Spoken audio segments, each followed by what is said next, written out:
Paano i-verify ang iyong YouTube channel? Isa ka rin ba sa nahihirapan mag-verify ng iyong YouTube channel? Pwes panoorin mo itong video na tahangang dulo, baka sakaling makatulong na masolve ang problema mo.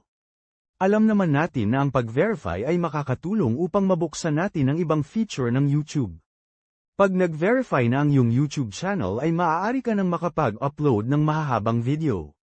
Mabubusan mo rin ang YouTube Live at higit sa lahat ay ang pag-custom ng thumbnail ng iyong mga videos. Sa ating video tatalakayin natin ang 3 paraan na aking nasubukan, hanggang sa masolve ko ang problema sa pag-verify. Tara at simulan na natin. Unang dahilan kung bakit ayaw ma-verify ay dahil maraming beses nang nagamit ang numero sa mga ibang YouTube channel.